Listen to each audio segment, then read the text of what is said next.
And a final propagation, or maybe more accurately, repeater in the sky, is amateur radio satellites.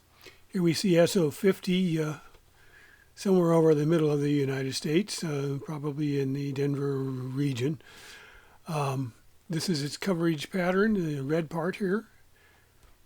We have another satellite going over about the same time, a little different coverage area.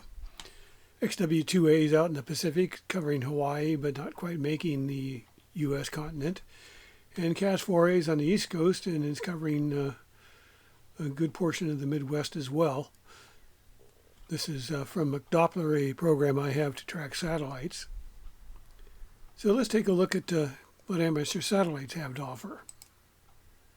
Low Earth orbit satellites are 300 to 500 miles up altitude in orbit. There are FM satellites, which is AO91, AO92, PO101, which isn't on very often on the West Coast here, and SO50. Then there's linear satellites, RS-44, which isn't really a low Earth orbit satellite. I'll get to that later.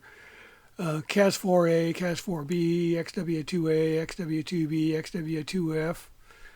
Those are linear, so single sideband or CW on those birds. Other modes are AISat-1, which is APRS, International Space Station, which has several things. An FM repeater, which is active right now. Packet repeater. Slow scan TV capability of downlinking pictures. And an APRS facility. And of course the astronauts occasionally do get on and talk to, usually to schools and things like that. The medium Earth orbit satellites, or MEOs, AO7 was one of these. It's linear, it's still active during the sunlight hours because it's only running off the solar cells. The batteries have long since given up the ghost. It's 40 years old, and more recently RS-44, which has a 700-mile orbit. Well, actually, it's about 900 miles elevation, not elevation, but altitude on that. It covers East Coast to Europe when it's over the East Coast, and certainly 1.5 times the width of the U.S. on all of its orbits, pretty much, depending on where you are in the pattern.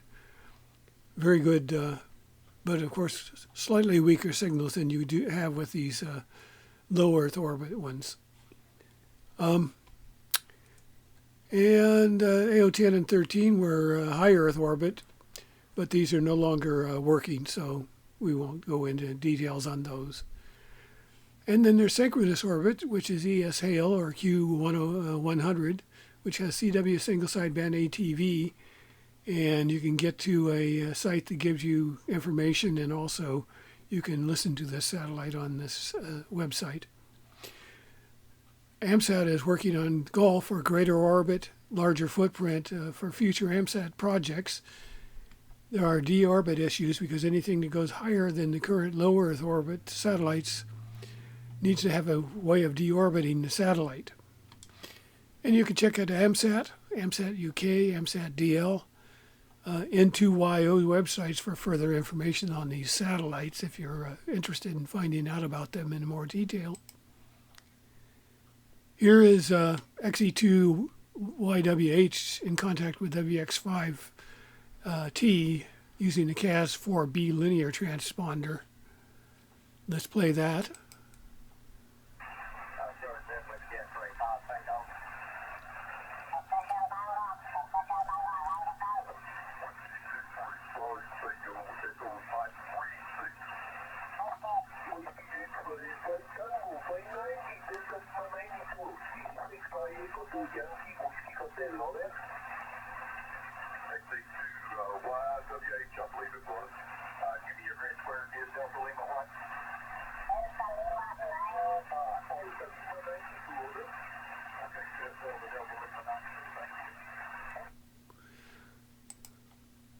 So that, by the way, they were chasing each other around because of the Doppler shift. Usually it's a little better than that with just two stations like that, but for some reason they were having trouble finding each other. And here's TI2 VLM. This is on one of the low Earth orbit AO91 satellites with the FM transponder.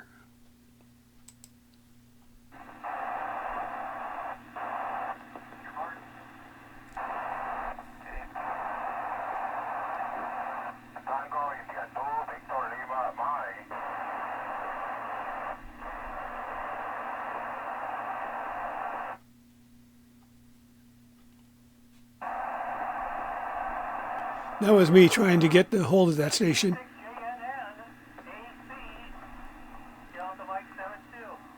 It's AC9 Echo calling me back.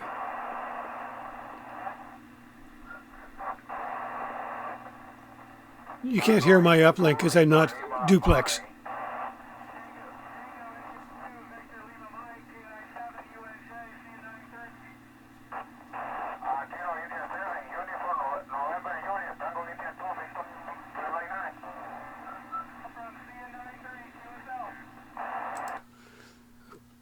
Okay, so that gives you an idea what the FM satellites can do.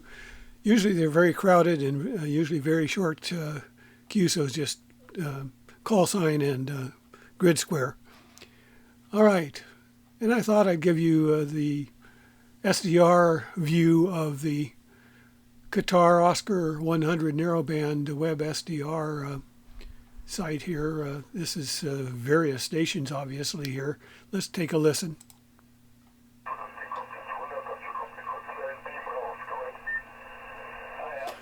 This is the site of the SDR for tracking this satellite.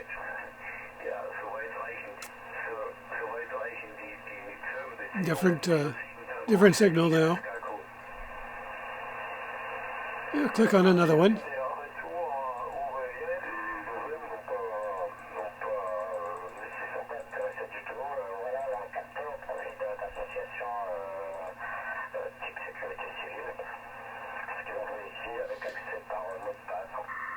And this is the beacon, the upper beacon. There's a lower one as well.